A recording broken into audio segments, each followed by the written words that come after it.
Le libre journal du lundi soir présenté par Romain Petitjean de l'Institut Iliade. Vive la civilisation européenne.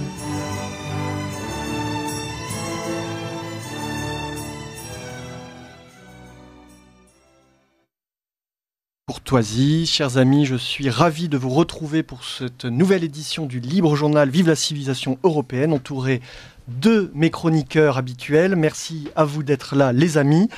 Elles sont partout. À Paris, à Berlin, à la Commission de Bruxelles, on parle des ONG. Que ce soit lors de spectaculaires débats grand public concernant les affaires étrangères ou l'immigration, vous en entendez parler à heure de grande écoute à la télévision, ou, et ça vous en entendez moins parler, lors de réformes techniques où la modification d'un paragraphe peut entraîner des conséquences financières énormes, les ONG et les lobbyistes effectuent un travail d'influence particulièrement efficace. Leur statut est encadré, mais grâce à la complicité de technocrates de ce nouveau monde, le nouveau monde macronien notamment, aux techniques de propagande redoutables et à la prévalence finalement de la morale sur le politique, elles imposent peu à peu leur programme au détriment des peuples, à votre détriment et de la souveraineté des nations. Inféodés à des intérêts étrangers ou parfois purement corporatistes, les ONG opèrent à visage découvert, comme de véritables mercenaires. C'est le nom de notre émission, ONG, les nouveaux mercenaires. Bénéficiant de points de passage de plus en plus nombreux avec le pouvoir, comme le prouvent deux exemples édifiants, celui de le parcours de Cécile Duflot, Oxfam, ou de Pascal Canfin, WWF, on va reparler de ces deux personnages tout à l'heure. Ces ONG court-circuitent finalement les institutions devenues plus ou moins impuissantes. Alors, avec les invités que je vais rapidement vous présenter, nous allons nous poser un certain nombre de questions sur le fond et sur la forme. Comment des ONG très connus comme Greenpeace ou SOS Méditerranée réussissent à orienter les débats publics? Quels intérêts les ONG servent-elles? Quelle idéologie les anime? Sont-elles réellement à la solde des nations étrangères? Et finalement, pourquoi y a-t-il si peu d'ONG, on va dire conservatrices, enracinées de notre camp? Et enfin, en fin d'émission, j'aimerais quand même demander, est-ce que ces ONG, où s'effectue une forme de pouvoir politique, ne sont-elles pas justement le nouveau lieu pour exercer son pouvoir politique au détriment on va dire, du système électoral pour des citoyens qui constatent, on va dire, l'enraillement démocratique. Alors pour cela, je reçois avec grand plaisir deux invités. Fabien Bouglet, qui est un habitué de Radio Courtoisie. Il est bien connu des auditeurs. Votre dernier ouvrage, c'est Guerre de l'énergie au cœur du nouveau conflit mondial. Je crois que c'est aux éditions du Rocher. Tout à fait.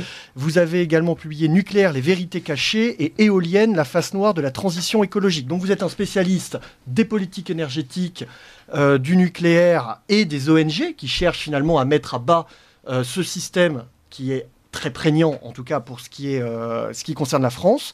Et je me tourne vers ma gauche et je reçois Thibaut Kerlizin. Lui, il est consultant en stratégie d'intelligence économique, diplômé de l'école de guerre économique et de l'école des hautes études en sciences sociales. Il est cofondateur du site Davocratie, auteur de Greenpeace, une ONG à double fond. On ne peut pas être plus dans le sujet que ce livre-là. De George Soros, l'impérial. Il est spécialisé justement sur le rôle des ONG, notamment dans un terme qui me plaît pour l'émission de ce soir, c'est le narratif vert. Comment les ONG finalement arrivent à imposer des discours, à imposer des mythes, à imposer des histoires. On le sait, la métapolitique, c'est l'art de toucher au symbole, au langage, au tabou. Et les ONG font de la métapolitique et elles tirent sur ces leviers-là. Vous allez, vous qui connaissez bien les coulisses du fonctionnement des ONG, nous expliquer concrètement ce qu'elles font. Alors, justement, ça pourrait être ma première question. Je vais me tourner vers Thibaut Kerlizin. Vous-même, les ONG, vous les avez étudiées de loin ou vous avez été confronté au monde des ONG de l'intérieur?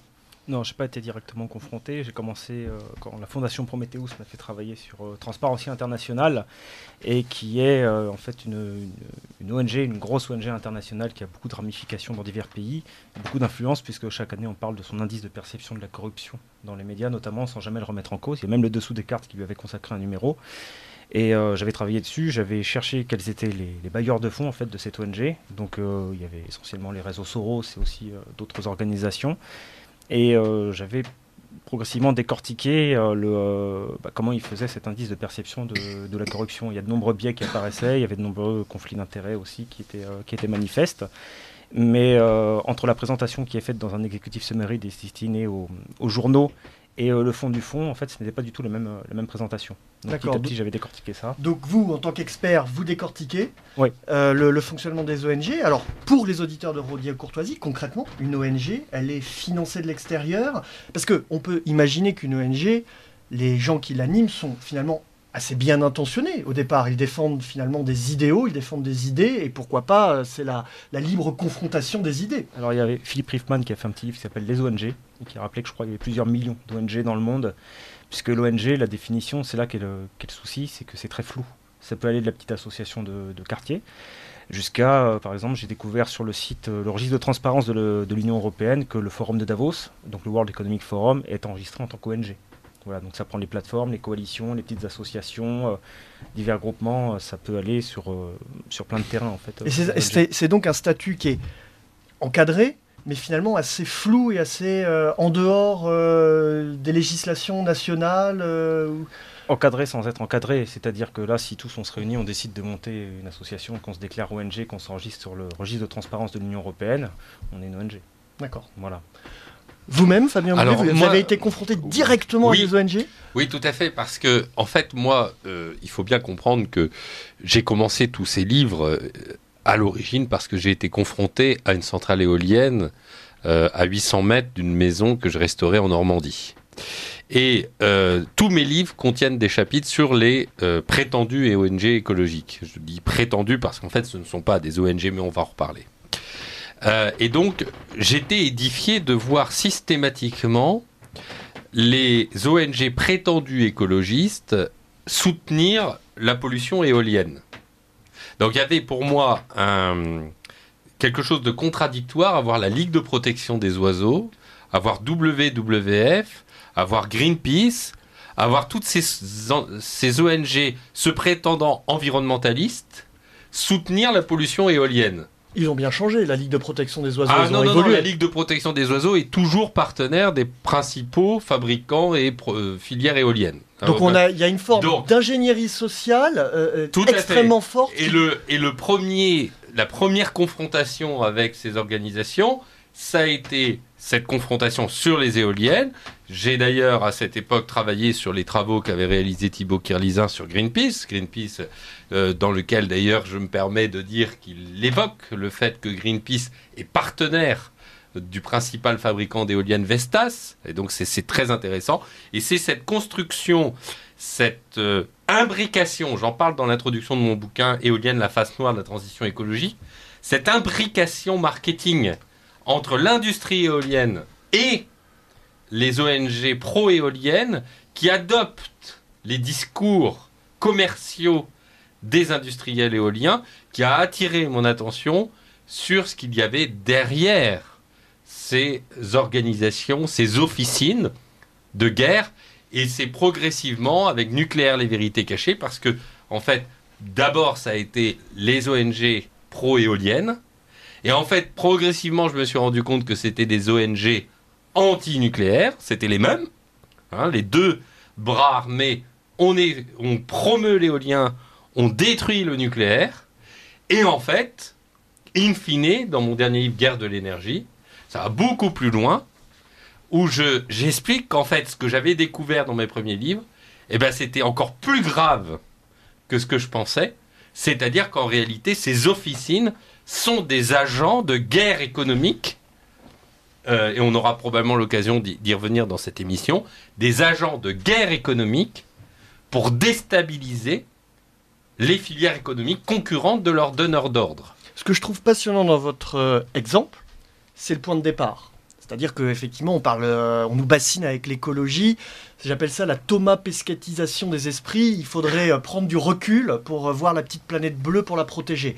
Alors qu'en fait, quand on prend le moindre recul possible et qu'on regarde son jardin, et les espèces qui s'ébrouent, la nature qui se développe, c'est là qu'on se rend compte qu'il faut la protéger et que l'éolienne, finalement, c'était pas une si bonne solution. C'est comme ça que vous en êtes arrivé à ces conclusions. Donc vous avez tiré le fil. Tout à fait. Et vous parlez d'officine, mais concrètement, il y a des gens qui dictent le discours aux ONG auxquelles vous avez été confrontés ? Évidemment. Des quoi? Des nations, des corporations, des industries? En fait, c'est un peu compliqué, mais il faut revenir sur le point essentiel. On va dire que globalement, dans les sociétés occidentales et démocratiques, les élus ont perdu leur pouvoir politique. Globalement. Hein.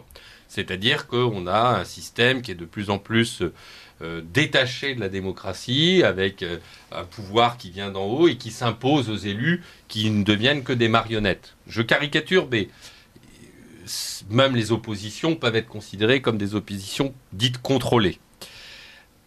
Par rapport à ce système-là, cette organisation politique, les officines de guerre économique et les prétendues ONG écologistes viennent apporter de la matière. Et donc, d'abord, la première chose qu'il faut bien avoir à l'esprit, c'est que les 20 dernières années, il y a une confusion entre ONG et politique. D'ailleurs, il y a des passages. Mathieu Orphelin, député très pro-éolien, devient directeur général de la Ligue de protection des oiseaux. Donc, Pascal Canfin, patron de WWF, quand il était patron de WWF, soutient les éoliennes et le gaz, et en particulier le gaz russe, on comprendra plus tard, devient un des députés européens de Macron. Yannick Jadot, chef des opérations spéciales de Greenpeace, il mène l'opération Plutonium, en faisant des opérations d'espionnage au large de la côte. Il a été condamné pour ça, pénalement, hein, pour atteinte aux intérêts de la nation. Hein, eh bien, dans l'opération Plutonium, chef des opérations spéciales, devient le chef de file de Greenpeace. Et tout ça, en Allemagne, en France, partout en Europe, il y a la porosité intellectuelle, marketing, entre les ONG et ces officines de guerre économique et les systèmes politiques. Et donc, depuis 20-30 ans, en Allemagne, en France, etc., moi je parle du sujet que je connais, savoir les ONG dans le secteur énergétique, eh bien, visent des objectifs bien précis pour le compte de filières industrielles ou de filières énergétiques, pour le compte de ces filières et pour le compte, évidemment, d'États ou de gouvernements qui ont un intérêt à déstabiliser un système énergétique d'un pays concurrent. Cette mécanique, on la connaît aussi avec l'ONG. Alors, je ne sais pas si c'est une ONG ou une simple association, c'est L214, qui attaque l'élevage français pour imposer la viande artificielle.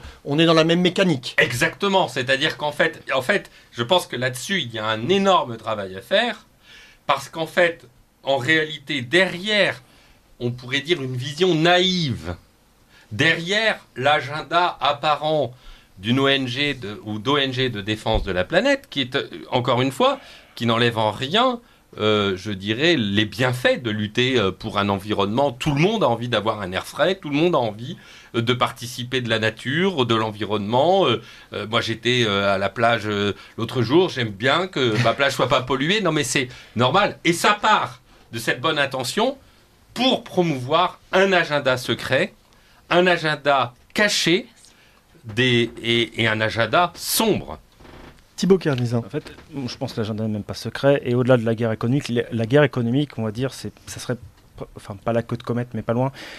Puisqu'au départ, en remontant dans l'histoire, il y a peut-être 70, 80 ans, c'est de la guerre anthropologique derrière.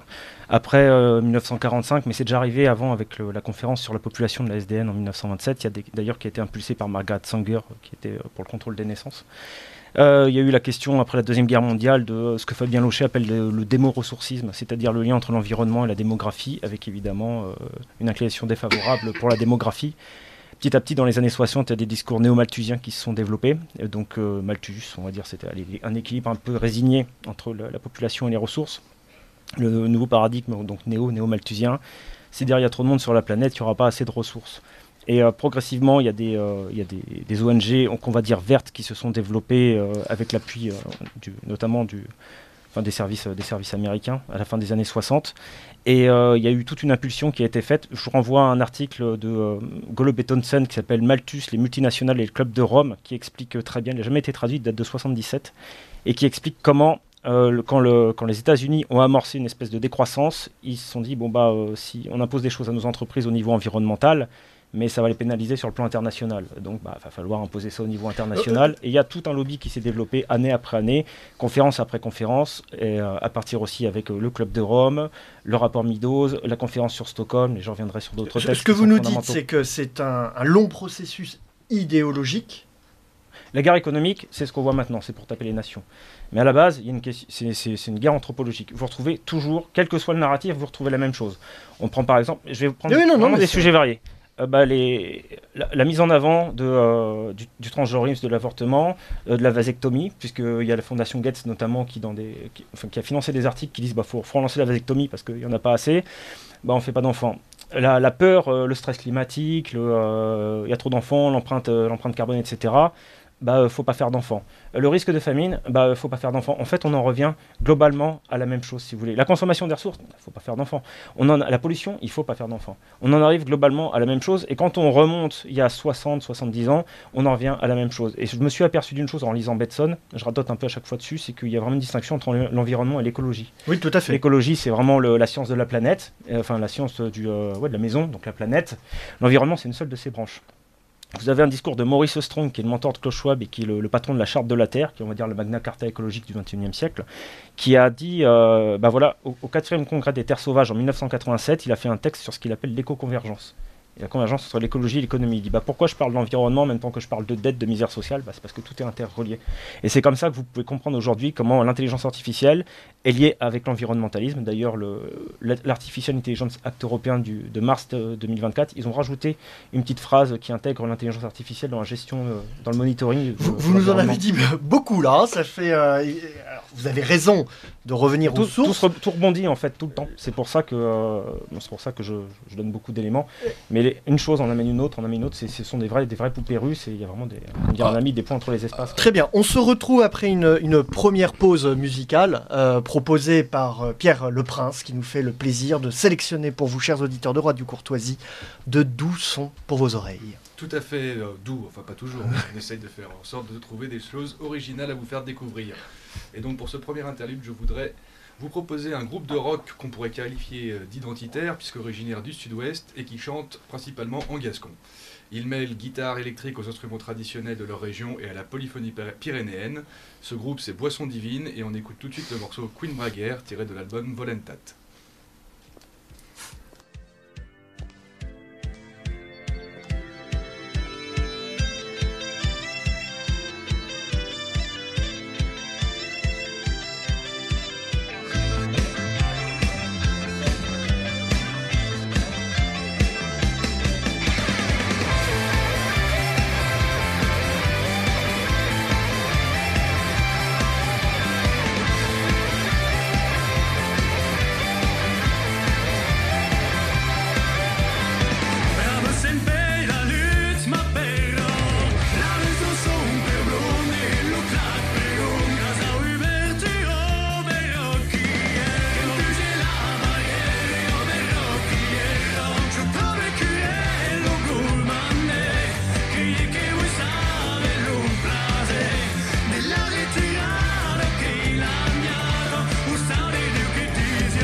J'espère que vous avez pu parfaitement réviser votre gascon grâce à Boisson Divine, excellent groupe. Je redonne la parole à Thibaut Carliesin qui nous expliquait qu'il y a une guerre anthropologique, une guerre idéologique et qui nous mène en tirant le fil à cette guerre aujourd'hui que se mènent sur le plan politique les ONG dans ce qui pourrait être notre destin en tant que nation et que continent. Alors là, je m'appuierai sur quelque chose que m'avait dit Henri Malos, qui est l'ancien président du Conseil économique social européen. Qu'on a reçu ici. Ouais, et donc il y a eu quand même une mise en avant des ONG, au moins à partir du rapport Brundtland en 87 sur le développement durable. J'en discutais avec lui. Et il me disait qu'il s'est aperçu qu'à cette époque, en effet, les corps intermédiaires ont été mis de côté. Et ces ONG sont arrivées, ont été mises en avant et en fait les ont supplantées complètement, sans avoir aucune légitimité, sans qu'on sache exactement d'où elles sortent ni pourquoi elles étaient mises en avant, sachant que cette fameuse mise en avant, je retote un peu, mais venait des Nations Unies, puisque le sous-secrétaire général des Nations Unies, donc Maurice Strong, le père de la Charte de la Terre, a organisé le premier sommet écologique moderne, donc le sommet de Stockholm en 72. Et jalon par jalon, il y a eu la création du programme des Nations Unies pour l'environnement, des 72, qu'il a présidé. Il a co-créé le GIEC. Il est vraiment investi, je ne vais pas trop insister parce qu'on n'en finirait pas. Sur près de 40 ans, il a vraiment été très présent. Tout ça pour dire qu'à partir du moment où il a mis en place cette charte de la Terre, qui a été élaborée après le sommet de Rio en 92 et qui a été publiée en 2000, par-dessus, il a dit j'ai mis des bases philosophiques, la charte de la Terre, mais le programme d'action, c'est l'agenda 21. Et l'agenda 21 a évolué aujourd'hui en agenda 2030 avec tous les objectifs de développement durable. Donc là, vous comprenez pourquoi les ONG ont autant d'influence, c'est parce que elles vont complètement dans le sens du grand narratif. Et en fait, ce sont des agents sociétaux. Vous avez le bloc politique, donc institutionnel, les entreprises, et les ONG, en fait, sont les soldats sociétaux de cette guerre anthropologique et des objectifs de l'ONU. C'est-à-dire qu'effectivement, il y a une concordance entre l'agenda général qui vient d'être développé et leur activisme secret. Alors, secret ou apparent, quand on étudie, c'est pas de l'information, c'est pas de l'information cachée. Je suis comme Thibaut, je pense qu'il n'y a rien qui est secret. Non, rien n'est secret. Tout est caché, tout est ouvert, tout est dit, tout est écrit. Alors, en fait, il faut bien comprendre, et c'est James Cunan, qui était étudiant dans les campus américains entre 68 et 70, qui l'a expliqué dans un livre, La technique du ciseau. Il explique que pendant les troubles sociétaux qui sont intervenus dans les campus universitaires américains, gauchistes, les représentants des Sceaux, c'était Rockefeller à l'époque, on retrouvera d'ailleurs Rockefeller dans la fondation, venaient financer les organisations de gauche qui réalisaient les troubles. Pourquoi ? Parce que par la technique du ciseau, vous créez et vous financez des développements sociétaux qui viennent de la base pour justifier en haut des décisions politiques qui viennent d'en haut. Et progressivement, vous créez une situation, vous créez un état d'esprit qui est favorable aux décisions politiques que souhaitent les lobbies. Et des lobbies qui ne sont pas forcément favorables au gauchisme peuvent avoir un intérêt à financer des officines d'extrême gauche ou de droite, peu importe. Et donc il faut bien comprendre que cet effet ciseau gouverne toute l'organisation de ces ONG. Une apparence sympathique, un petit panda, qui peut contester que c'est gentil les pandas ? Non, mais en fait c'est méchant les pandas. Voilà, en fait c'est méchant. C'est surtout très bête. Mais c'est très violent. Greenpeace, la paix verte. Donc tout le narratif apparent pour le peuple, donne une opinion. La Ligue de protection des oiseaux, c'est gentil de protéger les oiseaux, c'est vrai. Mais quand on est favorable aux éoliennes qui déchiquettent les oiseaux, il y a un petit problème.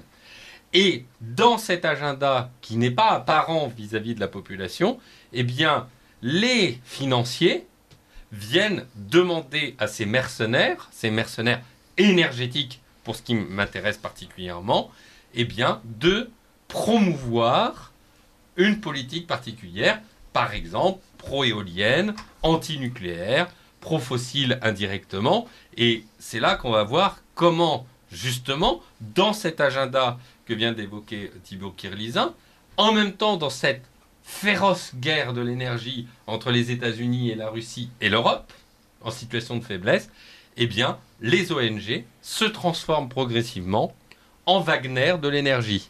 Hein, c'est-à-dire en opérateur de guerre énergétique pour soutenir, pour influencer. Et donc, ces ONG sont à mi-chemin avec le militantisme. Par exemple, Greenpeace va jeter un drone contre une centrale nucléaire pour signifier, regardez, vos centrales nucléaires sont fragiles, ou vous pourriez avoir un acte terroriste, etc. En même temps, ils vont faire une opération plutonium, comme je l'ai dit tout à l'heure, dans la rade de Brest, et en même temps, ils vont agir comme de féroces lobbies à la Commission européenne, à la Cour de justice de l'Union européenne, dans des actions juridiques extrêmement précises. Et en même temps, agir politiquement, puisque principaux agents de Greenpeace se sont transformés en politique dans le parti des Verts ou des Grünen, comme par exemple Canfin, qui était le patron de WWF. Merci Fabien Bouclet. Je me tourne vers Gabriel Fouquet, que je ne vous ai pas présenté, chers amis de Radio Courtoisie.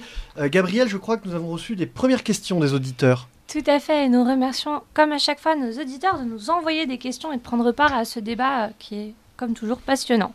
Notre auditeur souhaite également rappeler que dans le cadre de cet agenda que vous avez tous les deux mentionné, il ne faudrait pas oublier que ces ONG sont des couvertures idéales pour les services de renseignement. Quoi de mieux, en effet, qu'une ONG pour s'introduire dans un pays quand on est un pays étranger qui en a été chassé? Il faut aussi parler du compte-rendu demandé à leur personnel à leur retour par les mêmes services. Alors sur l'action des services au sein des ONG, Thibaut Carlizin. Vous avez déjà l'USAID qui est reconnu comme un faux-né de la CIA. Ensuite, on peut prendre l'ONG One. L'ONG One qui a été... avec Najat Vallaud-Belkacem qui dirige la branche France, Vallaud-Belkacem qui est Young Global Leader du Forum de Davos. L'ONG a été cofondée par Bono, qui est affilié, donc le chanteur du tout affilié à Davos, ami de Soros, et Jamie Drummond qui est Young Global Leader du Forum de Davos. En 2013, ils ont réussi à faire pression, ils ont déjà fait pression jusqu'à l'Elysée pour la présidentielle de 2017, mais ils ont fait pression sur le Sénat américain aussi. Et leur feuille de route a ensuite été publiée par l'USAID, c'était pour l'Electrify Africa Act. C'est-à-dire une obligation légale de contribuer à l'électrification du continent africain, ce qui permet de déployer beaucoup d'opérations par la suite. D'accord. Donc, des ONG dont on prouve qu'elles sont une courroie de transmission des services. Oui, mais même One, vous regardez le conseil d'administration, déjà il y a la fondation Rockefeller, donc c'est le pouvoir américain direct. Vous avez aussi un profil que j'avais repéré, lié à l'Open Society de Soros, ça s'appelle Morton Alperin. Lui, j'étais allé sur son profil LinkedIn, c'est 40 ans de carrière à Washington, D.C. Bon, ensuite, il faut lire. Il n'y a même pas besoin de lire entre les lignes. Je veux dire, quand on fait toute sa carrière à Washington DC, il y a des liens. Côté russe, par exemple, ou Union soviétique, une grande partie des antinucléaires dans les années 60-70 venaient d'Allemagne de l'Est et des services secrets russes. Certains disent que des officines antinucléaires venaient également de Russie et du KGB. Donc, tout un tas de mouvements qui ont lutté, par exemple, contre Kremlin Superphénix, eh bien, il y avait des ONG, des réseaux, les Amis de la Terre, mais aussi des gens venant d'Europe de l'Est.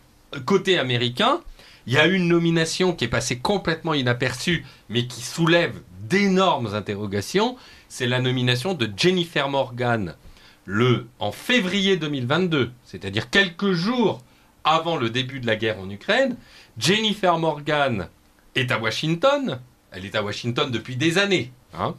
Elle est nommée, elle est naturalisée allemande et elle est nommée secrétaire d'État chargée du climat dans le gouvernement Grünen avec Anna Baerbock. Willkommen. Et qui est Jennifer Morgan? Jennifer Morgan est préalablement cheftaine monde de Greenpeace International, patronne de WWF et réseau des Amis de la Terre. Donc, on est au cœur d'un système d'influence américaine au sein du gouvernement allemand. C'est une évidence.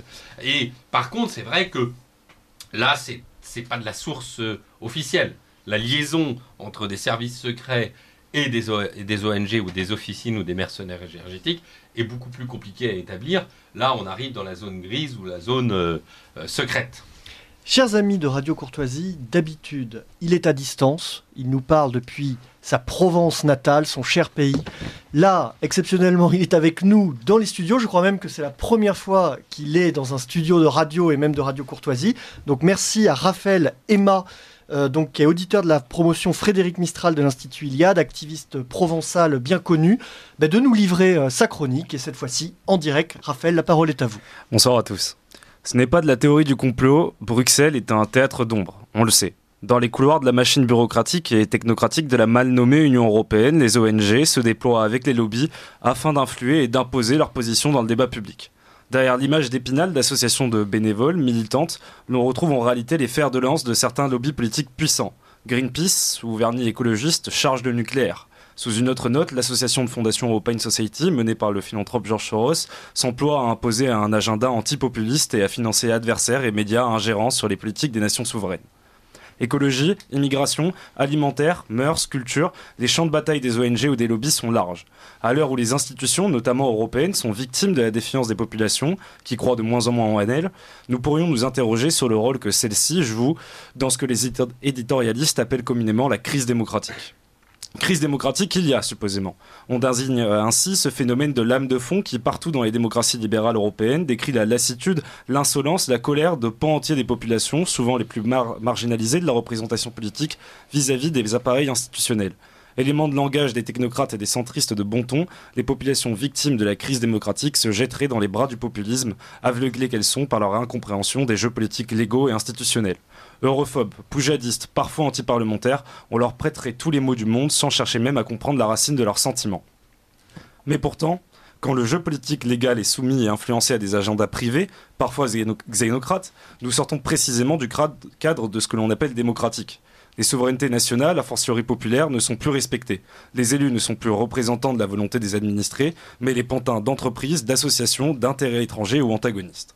En bref, l'ingrédient numéro 1 de la crise démocratique, c'est peut-être précisément cette substitution du pouvoir public au pouvoir privé, ce remplacement historique du rôle de l'État souverain comme garant de l'intérêt général face aux agendas idéologiques et pécuniaires qui sèment les graines de la défiance démocratique.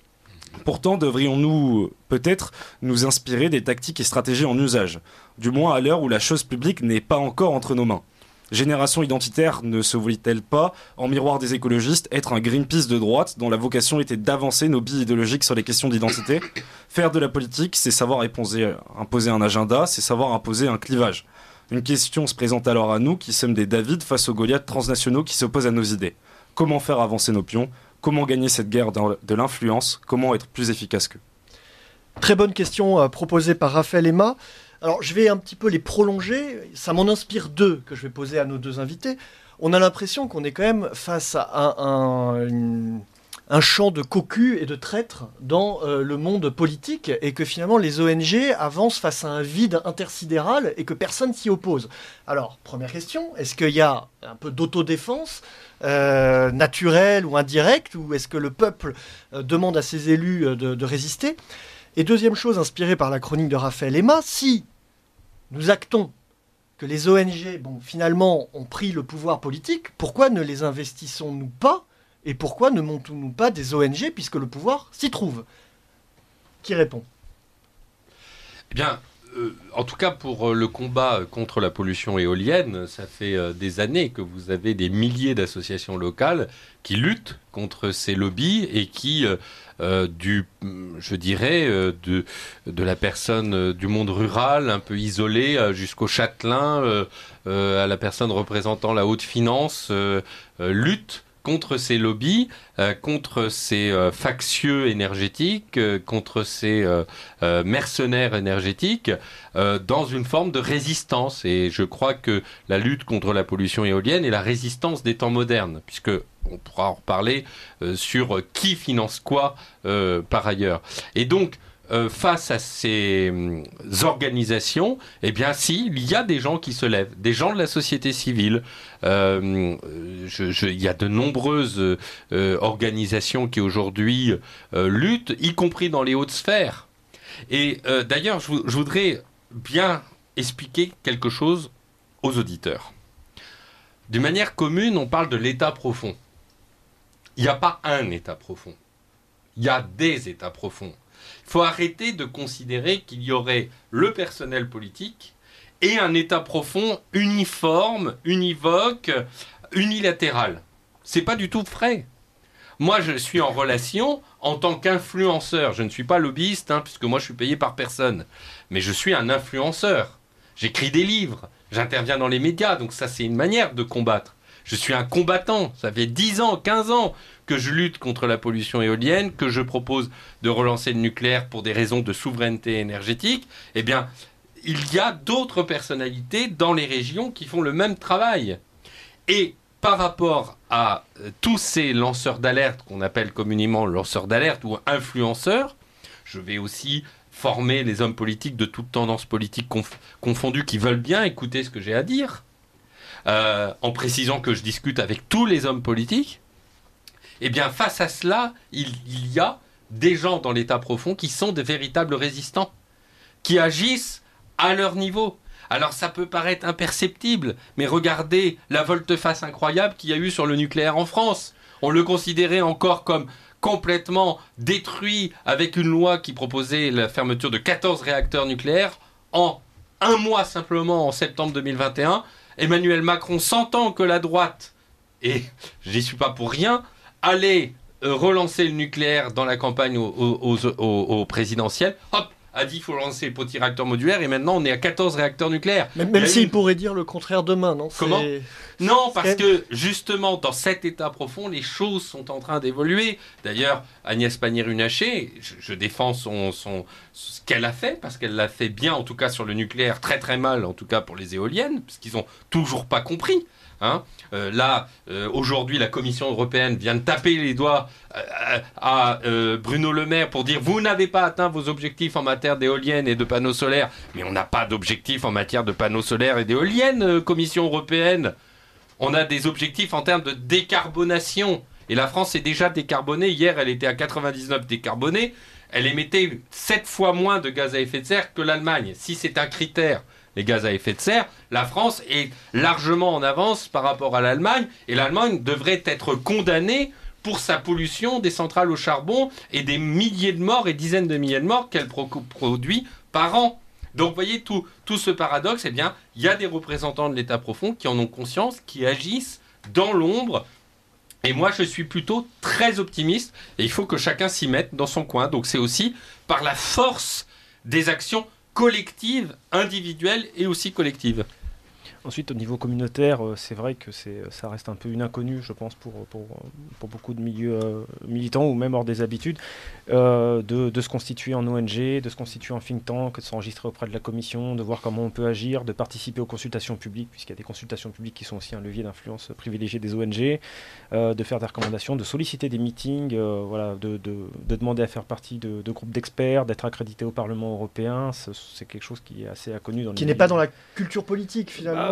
Oui, en tout cas pas dans nos milieux, quoi. Puis moi, il n'y a pas les financements derrière toujours non plus, mais il n'y a même pas besoin d'être forcément énormément financé, je suppose, mais là je m'avancerai pas trop quand même. Mais il y a peut-être des marges de manœuvre. Je sais que c'est plus dans la gestion offensive.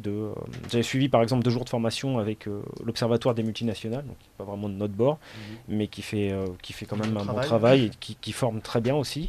Et c'est genre 2 jours de formation à la fois sur le lobbying bruxellois et le lobbying en France était vraiment très intéressant. Ça fournit beaucoup d'outils, ça donne beaucoup de pistes d'action. Il y a des sites qui existent. Vous regardez, par exemple, vous avez une militante qui s'appelle Vicky Kahn du Corporate Europe Observatory qui a monté un site qui s'appelle askveu.org, donc demandez à l'Union européenne.org, qui est une plateforme où tout un chacun peut dire, voilà, je veux que la Commission me fournisse tel document, de tel meeting avec telle personne, je veux les conversations Signal, je veux les conversations WhatsApp, je veux les échanges de mails, je veux tout. Alors des fois c'est caviardé. Et c'est la loi relative à l'information qui date, je crois, de 2001. Et ensuite, sur le site, c'est disponible. Vous avez petit à petit les documents qui sont donnés, sauf quand pour des raisons de secret industriel ou secret économique, tout simplement. Il y a des choses qui ne sont pas données. Cannes, elle avait demandé, par exemple, les échanges entre McKinsey et la Commission européenne pour le Covid. Donc, c'était carviardé de partout. On lui a envoyé les trucs, mais c'était noirci de partout. Mais quand même, il y a des marges d'action. Et pour avoir ensuite à disposition l'information. Voilà, par exemple, vous voyez l'ONG qui a eu le plus de rendez-vous avec la Commission européenne, avec la présidence de la Commission européenne, c'est une ONG qui s'appelle Global Citizen. Elle est domiciliée aux États-Unis. Elle existe depuis quelques années, une quinzaine peut-être. Elle a reçu plusieurs dizaines de millions de financements de la fondation Gates. Ici, on la connaît peu, on la voit des fois à la télé. Global Citizen fait un concert pour le Covid, pour ceci, pour cela. Mais elle n'est même pas domiciliée en Europe. Et c'est elle qui a le plus de rendez-vous avec la présidence de la Commission. On pourrait là parfaitement aller sur le site et dire, voilà, je veux tous les échanges que vous avez eus avec cette ONG. Et on veut savoir pourquoi ceci, pourquoi cela. Alors, vous avez parlé de résistants dans l'état profond, Mhm. donc des fonctionnaires, des gens Oui. qui sont voilà. Vous avez Des retraités. parlé de lanceurs d'alerte sur le terrain, vous en avez été un. Et dans le politique, c'est-à-dire dans le personnel politique qui est censé être élu et défendre les intérêts de la nation et du peuple, est-ce que là, il y a une forme d'aplaventrisme ou est-ce qu'il y a Non. des résistants Non, tout il de y, même a quand même des partis politiques. Je suis pas là pour faire de la politique. Et comme je discute avec tous, je voudrais pas que ce soit mal interprété. Mais il y a des partis politiques qui écoutent. Et moi, y compris dans la majorité présidentielle. Parce qu'en fait, par rapport à ce néant sidéral de l'information, dès que vous avez une information sourcée, documentée, chiffrée, précise, Elle a de la valeur. sérieuse, vous êtes écouté. Ouais. Ils sont pas toujours d'accord avec vous. Ils peuvent ne pas. Mais par exemple, quand j'ai dévoilé que l'Allemagne nous a mené la guerre énergétique en 2021, justement dans Nucléaire, les vérités cachées, qu'elle était basée justement par des ONG qui étaient support de l'Allemagne, par un lobby qui s'appelle Agora Energiewende, qui est à la Commission européenne, aidé par l'OFATE, l'Office franco de la transition énergétique. Là, je désespère parce que c'est toujours pas fermé. Un office franco-allemand qui est dans les locaux du ministère de l'écologie et qui fait le lobbying des éoliennes allemandes, dans lequel il y a même Greenpeace dans les membres. Eh ben, évidemment, l'autre jour, je suis passé sur CNews avec Yvan Rioufol. Il y a des personnes que j'ai citées qui ont été remerciées. Mais par contre, l'OFATE a été maintenu dans ses fonctions. Il est vrai que Bruno Le Maire a reçu l'ordre du mérite allemand, donc c'est un peu embêtant, peut-être qu'il n'a pas envie de fâcher l'Allemagne. Le problème, c'est que les Allemands sont contre nous et ont fait des actes très hostiles sur la politique énergétique. Et donc, si vous voulez, il faut être résistant, il faut former nos élus. Mais ça peut passer aussi, moi j'en connais beaucoup dans les régions, qui écrivent ou qui transmettent les mails que j'envoie aux députés, aux sénateurs. Il faut faire, si vous voulez, chacun peut agir à sa place avec un mail à un député. Tous les députés ont un mail, ils peuvent le contacter. Ils peuvent appeler l'assistant parlementaire. Ils peuvent tweeter. À partir du moment où on tweete des informations essentielles, sourcées, vérifiées, documentées. Moi, l'autre jour, j'ai dévoilé un truc dingue qui est la levée des sanctions énergétiques à l'égard de la Russie par les États-Unis depuis le début de la guerre en Ukraine. Ce qui est quand même assez fou, puisque l'énergie, c'est 70% du PIB russe. Eh bien, c'est une personne qui m'avait envoyé l'information par Twitter. Donc, vous pouvez envoyer des informations à des leaders d'opinion en message privé. Vous pouvez envoyer, quand vous sentez, je le dis ça parce que vous ouvrez un compte Twitter, vous avez une information importante. Si vous n'avez pas beaucoup de followers, vous utilisez par message privé l'information, vous la transmettez à des leaders d'opinion qui ont plusieurs followers ou qui sont écoutés, et ça fait une résonance incroyable. Donc ça, ce sont des actes de résistance imperceptibles, mais qui ont du poids. Je reviens sur cette articulation qui vraiment m'interroge entre les ONG et le politique. Finalement, entre Pascal Canfin, qui passe de WWF à ministre, et Cécile Duflot, qui passe de ministre à Oxfam, donc ils font un peu un chemin inverse, c'est lequel qui a le plus de pouvoir aujourd'hui? Et lequel est dans la dynamique la plus... Les deux. Oui.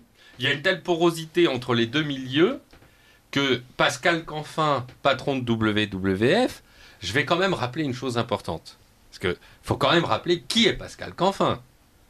Il faut quand même rappeler que donc Pascal Canfin est patron de WWF.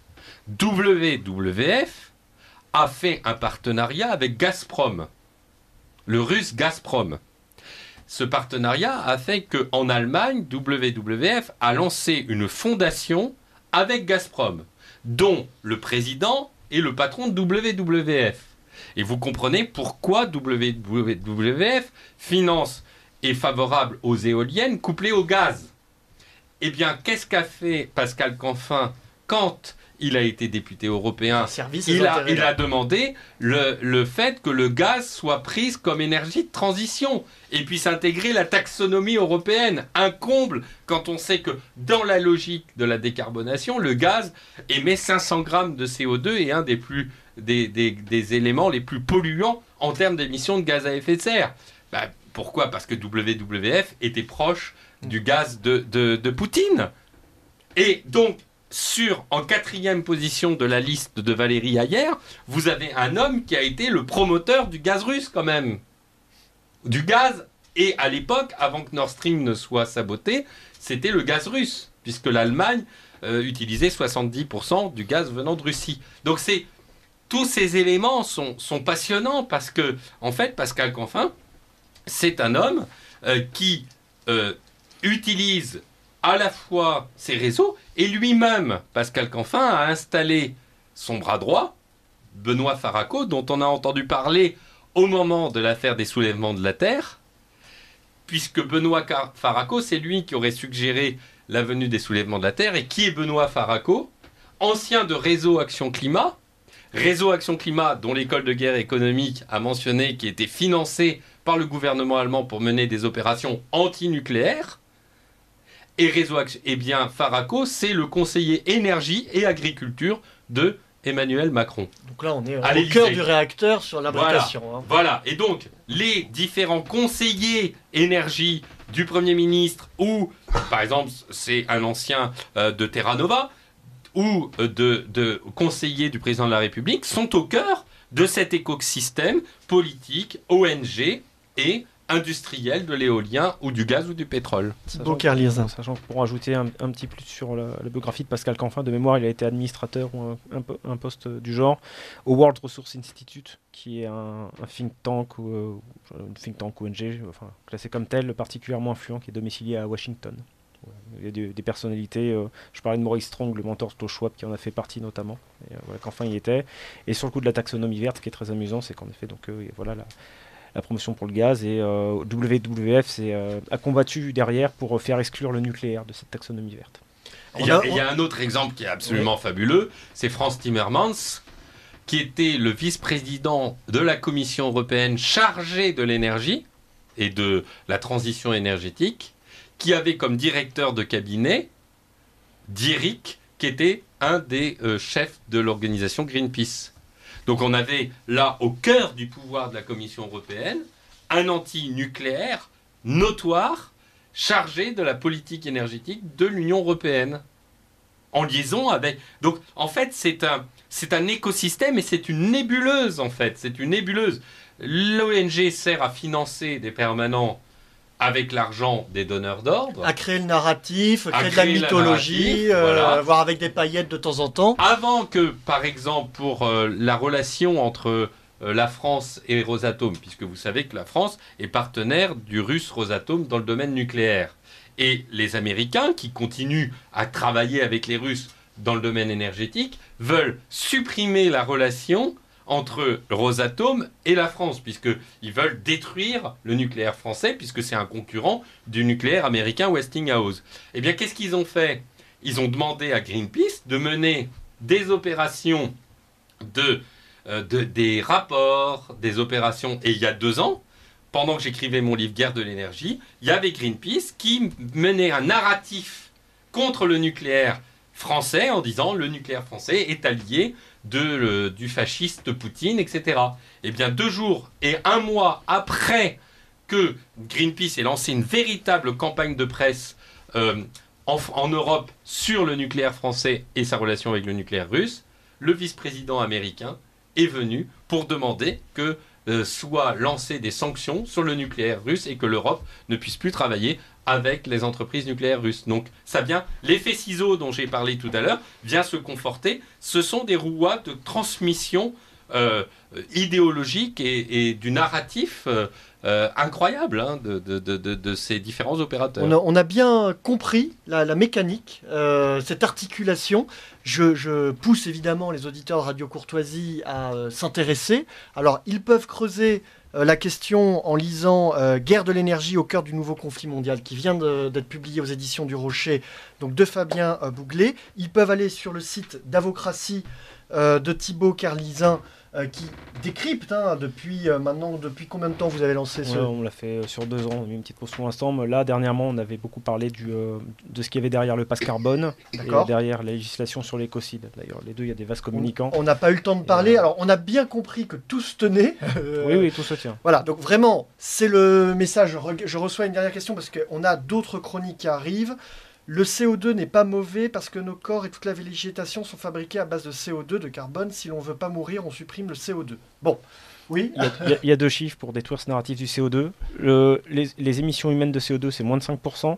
Et le CO2 dans l'atmosphère, c'est 0,04%. Anecdotique. Donc vous multipliez. Il faudra expliquer que c'est le CO2 humain et pas les 99% ou 97% de CO2 de la nature. Et parmi ensuite tout ce qui est extérieur au CO2 qui crée ce supposé, pour moi, puisqu'il n'existe pas, ce supposé réchauffement climatique. Voilà. Je vous remercie. Vous restez en studio avec nous. Nous allons écouter une seconde pause musicale grâce à Pierre Le Prince. Pierre Le Prince, vous nous amenez dans quel pays maintenant ? Alors, avant de passer sur le second interview musical, je voudrais répondre à cette auditrice qui posait la question. Le premier groupe qui a été diffusé s'appelle Boisson Divine, voilà, qui se trouve sur toutes les plateformes musicale. Et donc, pour le second interlude, je vous propose de traverser l'Atlantique pour rendre visite à nos cousins de la belle province, avec le groupe Mes Aïeux, que les auditeurs avaient peut-être découvert avec leur tube Dégénération, qui connut un grand succès au début des années 2000.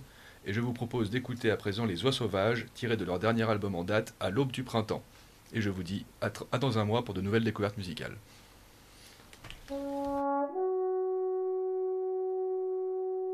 Elles arrivent au printemps sur les ailes du vent, par les routes de l'air.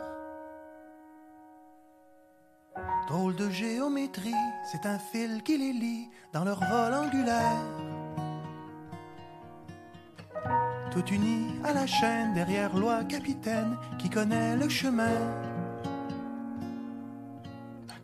Le nid originel, la toundra les appelle et guide leur instinct.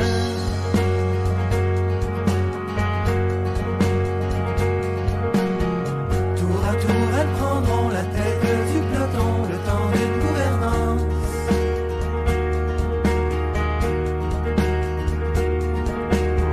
Jusqu'au bout de leur force, elles bomberont le torse pour que le groupe avance.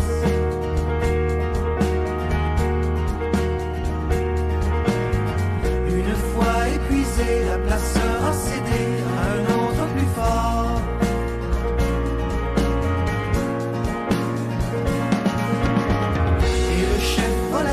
Prend la queue de la file, fier de tous ses efforts.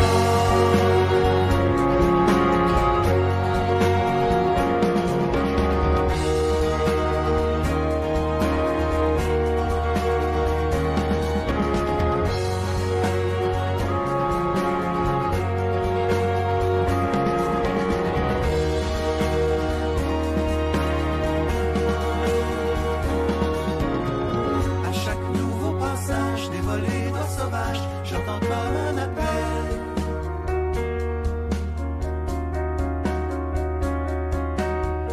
Une voix qui me répète que malgré les défaites, on a encore nos ailes.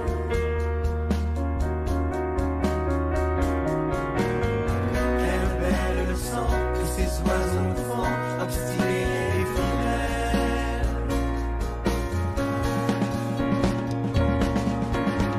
Donne-moi qu'on se console et qu'ensemble on s'envole dans les draps bleus du ciel.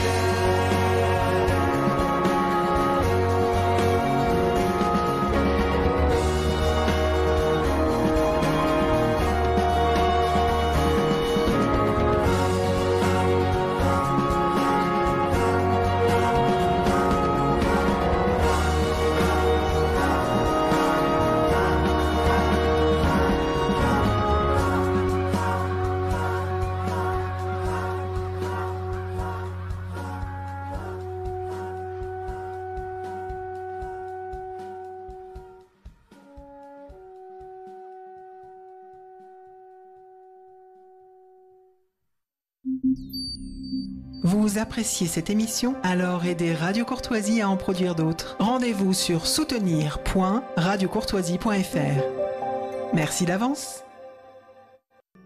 Le libre journal du lundi soir présenté par Romain Petitjean de l'Institut Iliade. Vive la civilisation européenne.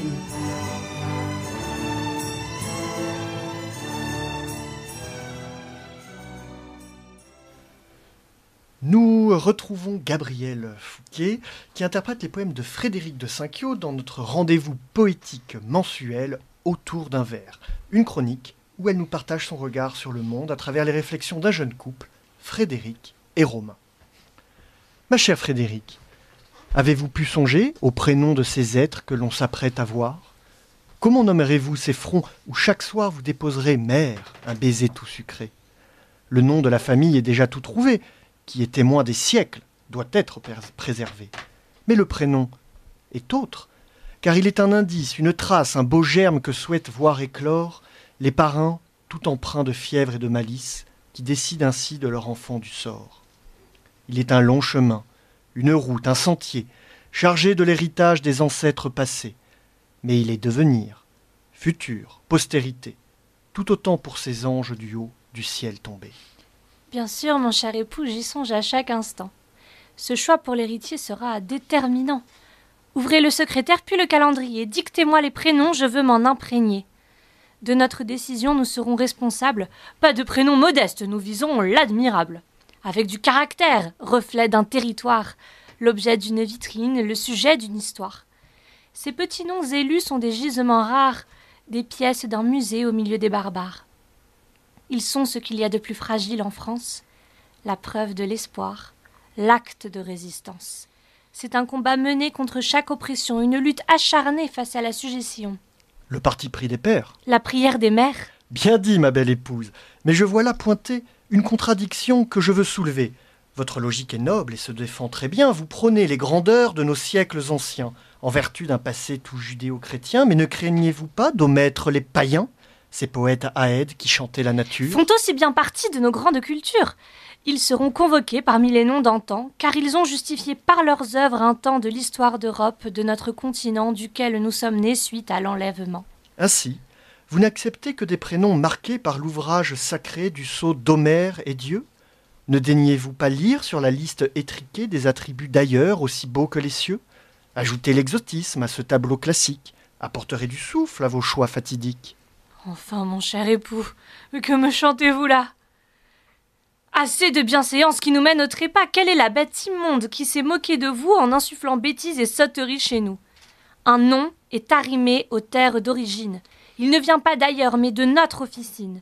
Sous peine de troubler une eau si cristalline, il nous faut rejeter les propos de doctrine visant à effacer nos cultures divines. Le prénom? Nos racines. Merci à Gabriel Fouquet pour cette interprétation donc de ce passage autour d'un verre écrit par Frédéric de Cinquiaux. Alors, chers amis, nous sommes pile à l'heure. Je vois que notre invité qui est en visioconférence, Étienne Robaldo, vous êtes là, vous nous entendez, Étienne? Allez-y, parlez. Oui, parlez-nous, il est là. Voilà, alors il nous parle d'un endroit béni des dieux, puisque c'est la Bourgogne, terre chérie d'Henri Vincenot. Il va nous parler d'un événement qui nous tient tout à fait à cœur, puisque vous êtes un des organisateurs avec le groupe Elix à Dijon, que vous allez rapidement nous présenter, d'un premier colloque consacré à la figure d'Henri Vincenot, le truculent poète bourguignon. En quelques mots, quel est cet événement pour que les auditeurs Radio Courtoisie notent la date, le lieu, etc. Bien sûr, eh bien, déjà bonsoir à tous, merci de m'accueillir. Donc, rapidement, eh bien, Elix, nous sommes une communauté militante enracinée donc à Dijon et a fortiori en Bourgogne. L'idée du colloque vient depuis déjà quelques temps, puisqu'il y a 2 ans, on avait déjà organisé une randonnée sur les marches de Vincenot avec La Pourrie, son endroit de lieu, mais aussi son lieu de mort, puisqu'il est enterré avec ses proches sur sa demeure. Et donc, nous avons décidé cette année de poursuivre ses traces en organisant cet événement, donc ce colloque, qui s'appelle Une œuvre indéracinable, qui aura lieu le 1er juin. En quelques mots, pour les auditeurs de Radio Courtoisie, Henri Vincenot, vous pouvez nous le présenter, car c'est une figure, alors, moi que je connais un petit peu, qui est particulièrement importante, mais qui est malheureusement un peu méconnue des Français. Bien sûr, tout à fait. Donc rapidement, il s'agit d'un écrivain que l'on nomme le Père La Bourgogne. C'est un artiste qu'on peut considérer comme étant quelqu'un d'assez complet, puisqu'il est écrivain, mais il est également dessinateur, peintre et même homme de théâtre. Il est avant tout un homme de la Bourgogne. Il fait partie, disons, des écrivains régionalistes, à l'instar peut-être de Frédéric Mistral ou encore de Marcel Pagnol. C'est un amoureux de la Bourgogne dont il en est véritablement le chantre. Il défend l'identité de la région bourguignonne au travers de ses œuvres. La plupart des thèmes qu'il peut évoquer, il y en a un qui est fondateur, qui est véritablement un pilier, c'est celui de la vie paysanne contre le monde moderne. C'est véritablement ce qu'il développe, peut-être parfois de façon caricaturale, mais il le fait avec conviction. C'est un homme qui était proche de la forêt, des animaux, et qui a un dégoût du modernisme et de la modernisation. On le voit notamment dans ses œuvres telles que Les yeux en face des trous, où là, il s'oppose notamment, par exemple, sur les chaînes de production où tout est chronométré. Il est un véritable philosophe de la lenteur. Alors, il a été aussi, je crois, journaliste à la Vie du Rail. Il a été travaillé dans les chemins de fer, à la SNCF. Donc, il a vu finalement arriver une sorte de nouveau monde, pénétrer sa campagne. Et on parlait de révolution et de guerre anthropologique. Il a chroniqué cette révolution anthropologique qui arrivait dans la campagne bourguignonne. Ah, tout à fait. Il y a même les livres du rail. Il en fait, vous avez tout à fait raison. Ça l'a tout à fait marqué. Et à ce modernisme, à cette mécanisation, il en fait en fait une véritable contre-proposition, qui est celle qui est une quête de liberté, disons de liberté paysanne, celle de la jouissance, même de l'amour, l'amour du foyer, l'amour de son épouse et du seul amour de sa vie, André. L'œuvre de Cher, notamment, est véritablement un culte voué à la féminité, à la conjugalité, à la vie la dualité de l'homme et de la femme. C'est quelqu'un qui a là aussi, il est intéressant, toujours en opposition au modernisme, c'est que c'est quelqu'un qui a à cœur le sacré. Il fait le lien entre le paganisme et la chrétienté, jamais en tant qu'antagoniste, mais véritablement en tant que, comment dire, une lecture qui soit une poursuite naturelle entre nos deux héritages. Et il est vrai qu'Henri Vincenot c'était également un diplômé d'HEC, il a fait de grandes études. C'est pas quelqu'un qui était, disons, voué de nature à épouser la vie paysanne, mais il l'a pourtant fait. Il fait partie de ces auteurs qui ont participé à ce mouvement du retour à la vie paysanne dans la seconde moitié du XXe. Il a également, et là où il l'a véritablement incarné, c'était par son endroit de vie, sa maison, c'était la Pourrie. C'est quelque chose qu'il a construite avec sa famille pendant 30 ans, avec ses enfants. Et c'est-à-dire que même partir en vacances, même là, il refuse la modernité. On le faisait en... Il était rustique, il était voire rustre des fois. J'avais lu un de ses romans qui s'appelait, justement, vous parlez de la Pourrie, Prélude à l'aventure. Qui raconte l'installation dans la Pourrie, donc cette petite maison qui est pas très grande, mais où on trouve effectivement les tombes d'Henri Vincenot et de ses enfants avec 3 magnifiques croix celtiques d'ailleurs. Dans Prélude à l'aventure, il y avait un passage qui m'avait marqué. Il dit il est 6h du matin, ma femme est dehors, elle casse la glace pour récupérer l'eau du puits, je l'aime. Ça m'avait fait rigoler. Donc ouais, Prélude à l'aventure, mais il est connu aussi pour les étoiles de Compostelle, le pape des escargots. Il y a ce côté aussi très riche de la langue française et de l'imaginaire. Ah, tout à fait. C'est-à-dire que Vincenot a aussi connu il a connu l'école républicaine qui mettait à mal les langues régionales, le patois. Vous avez tout à fait raison dans cet imaginaire, dans cette langue totalement vivante. Il faut l'imaginer, rouler les airs chaque fois qu'il y en a un qui peut se trouver dans un mot. Il fait vivre la langue. Et à une époque où la lecture n'est plus une activité dominante, Je pense qu'il est important de toujours se réapproprier, continuer de faire vivre ces auteurs, tels qu'Henri Vincenot. En tout cas, c'est une initiative, vous restez avec nous, mais que vraiment, j'invite... oui, Gabriel ? Oh, excusez-moi, je ne voulais pas vous interrompre, je voulais juste Vous savoir avez le droit à la était, parole quand vous voulez. Ah, Gabriel. c'est gentil. Quel était le programme de ce colloque, puisque le personnage a l'air quand même fort sympathique. Donc, qu'est-ce que vous nous proposez pour le rencontrer vraiment ? Bien sûr. Donc, le programme de la journée, donc on commencerait la journée à 11h. Les invités pourraient venir à partir de ce moment-là. Ça sera l'occasion de se réunir, de se rencontrer, de déjà un petit peu faire communauté. Il y aura possibilité, bien sûr, de manger. Il y aura une buvette qui sera présente, une buvette qui sera composée de nourriture qui seront faites sur place. Et à partir de 14h, les conférences, en fait, vont commencer. Donc, les conférences vont s'articuler autour de 3 thèmes que seront l'écologie, l'enracinement et le sacré. Donc, ce sont 3 thèmes que nous n'avons pas choisis de façon militante, mais bel et bien parce qu'elles collent et elles sont chères, en fait, à Henri Vincenot. Les conférenciers qui ont été choisis sont des camarades pour plusieurs raisons. La première évidente, c'est qu'ils représentent une jeunesse qui peut mettre en application les enseignements d'Henri Vincenot. On a des chasseurs, on a aussi des personnes qui sont maraîchers de formation. Et la découverte de Vincenot, pour la plupart, dont moi, malgré le fait que je sois un citadin forcené, ont véritablement été une gifle, quitte à remettre en cause son mode de vie, notre mode de consommation. Donc nos conférenciers vont se baser sur ces 3 thèmes, et une fois que les conférences seront terminées, il y aura une table ronde qui sera organisée afin de finaliser le cercle de conférences et de permettre à chaque invité d'avoir peut-être même une critique qui peut être faite à son œuvre, ne pas tomber dans l'écueil du survivalisme, mais véritablement d'une vie paysanne saine.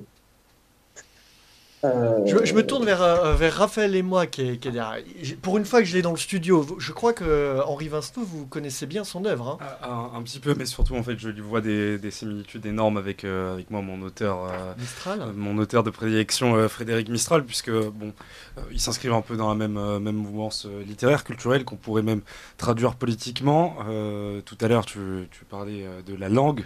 On sait que Mistral, sa doctrine, c'était qu'il tient la langue, tient la clé.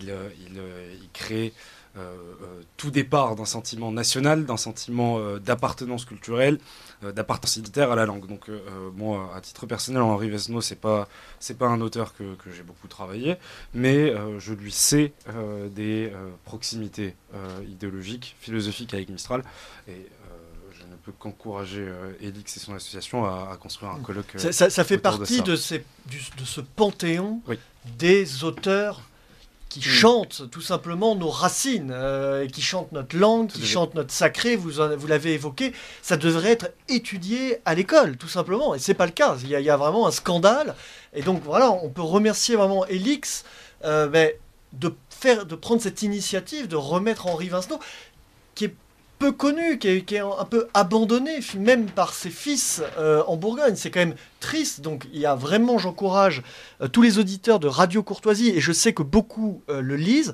En tout cas, pour tous les Bourguignons, vous rapprochez donc du groupe Elix. Les gens intéressés, comment font-ils pour vous contacter ?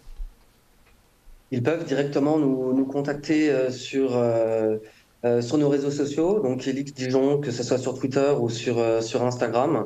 Nous avons aussi une adresse mail qui est ouverte. Donc celle-ci est hlxdjn pour elixdijon @protonmail.com. Et il y aura la possibilité de prendre 2 types de places, soit participer aux conférences à la journée, de pouvoir venir, puisqu'une fois que les conférences seront terminées, il y aura la possibilité de faire des activités en plein air sur l'endroit que nous aurons choisi, et aussi participer à un banquet enraciné où danses traditionnelles et chants bourguignons seront de mise. Voilà, l'invitation est lancée, venez nombreux, venez en famille, c'est en Bourgogne, c'est le samedi 1er juin, au programme l'écologie, le sacré, l'enracinement, le truculent Vincenot est à l'honneur grâce à Elix. Merci à Étienne Robaldo, un des organisateurs, d'avoir été avec nous. Donc je compte sur vous, chers amis de Radio Courtoisie, pour vous rendre en Bourgogne. Le libre journal du lundi soir présenté par Romain Petitjean de l'Institut Iliade. Vive la civilisation européenne.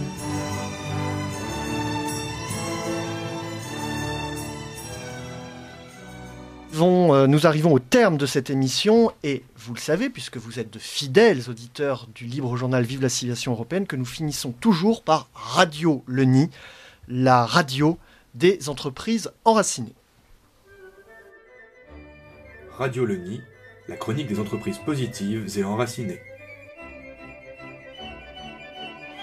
Bonjour à tous, chers auditeurs de Radio Courtoisie, et bienvenue dans Radio Le Nid, la chronique des entreprises positives et enracinées. Aujourd'hui, nous allons parler d'un sujet crucial pour tous les entrepreneurs, à savoir le financement. Tous ceux qui cherchent à monter une entreprise ou une association d'envergure sont confrontés à ce problème. Comment trouver les fonds nécessaires au lancement de mon activité? Comment réussir à atteindre le seuil de rentabilité en gardant une trésorerie à flot? Pour répondre à ce besoin impérieux, notre incubateur organise sa première soirée des entreprises enracinées le jeudi 20 juin à Paris.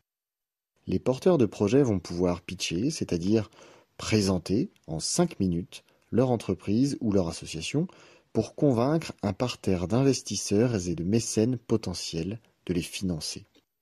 Exercice difficile qui demande des compétences sur la forme, éloquence, articulation, ton convaincant, bref, il faut réussir une prise de parole en public. Et des compétences sur le fond. Sur le fond, il s'agit certes de prouver que l'idée est bonne, mais surtout que l'entreprise pourra être rentable, voire très rentable, et que l'équipe qui porte le projet est la bonne pour le mener à bien. Il reste encore quelques places si vous souhaitez investir ou défiscaliser par le don à des associations enracinées. Pour vous inscrire, contactez-nous à l'adresse suivante, contact@incubateurlenid.fr. Si vous avez un projet à financer ou que vous souhaitez apprendre à mieux le présenter, nous serons ravis de vous accompagner sur votre levée de fonds le 20 juin ou plus tard.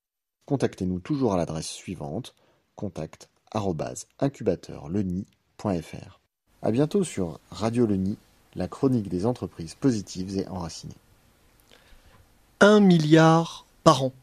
Vous connaissez ce chiffre? Donc Thibaut Carlizin va peut-être me contredire, mais je crois aux dernières nouvelles que c'est le budget que Soros utilise pour financer, arroser des associations, des ONG. Et la première partie de cette émission nous a permis de voir quelles étaient l'influence de ces associations, de ces ONG.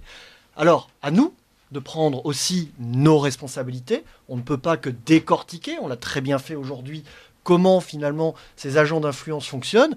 À nous d'aider les associations, les entreprises, les ONG qui vont dans le bon sens. C'est ce que propose le NID. Ce sont des projets qui vont pitcher, donc présenter leur activité. Ce sont des associations culturelles, ce sont des associations médiatiques, ce sont des projets sociaux, économiques. Ils cherchent des financements, ils cherchent des mentors, ils cherchent des experts. C'est le 20 juin à Paris. Je sais qu'au sein de Radio Courtoisie, vous n'êtes pas passif, vous êtes actif. Donc vous pouvez vous rendre, vous inscrire sur contact@incubateurlenid pour vous inscrire et donc financer. Vous venez avec votre chéquier, les poches pleines, et vous faites une action utile en finançant ces entreprises enracinées. Voilà, c'était Radio Le Nid. Je vous remercie pour votre attention à tous. Nous nous retrouvons dans 4 semaines, un mois. Je vais faire un dernier tour de table, puisqu'on me dit en régie qu'il me reste 2 minutes. C'est moi qui suis allé trop vite pour une fois. Fabien Bouglet, peut-être que ça vous a inspiré un petit mot de conclusion? Oui, tout à fait. Je dirais un peu comme Monsieur Bolloré, qui investit dans différents médias qui ne sont pas forcément des médias de droite, mais qui fait de ces médias des médias qui ont une influence sur la vie politique. Je pense qu'il appartient aux personnes qui ont de l'argent. L'argent, ça sert aussi à transformer la société. Et il faut aussi consacrer une partie de son argent, consacrer une partie de son temps à des projets, à soutenir des personnes qui vont dans le bon chemin. C'est aussi comme ça qu'on va changer la société. Vous pouvez donc aider dans le cadre de l'incubateur. Vous pouvez donner à notre chère Radio Courtoisie. Vous pouvez donner à l'Institut Iliade. Personne et là on est dans les impôts, ne doit se retrouver avec un impôt qui n'est pas 1 euro, qui n'est pas totalement défiscalisé. C'est un message vraiment que je vous lance, parce que j'en ai encore rencontré un la dernière fois, qui découvrait qu'il pouvait défiscaliser. Donc votre impôt, quand il n'est pas donné, il sert à des actions qui vont contre vos intérêts. Donc utilisez bien votre argent, c'est une action simple et logique. Merci à tous et à très bientôt.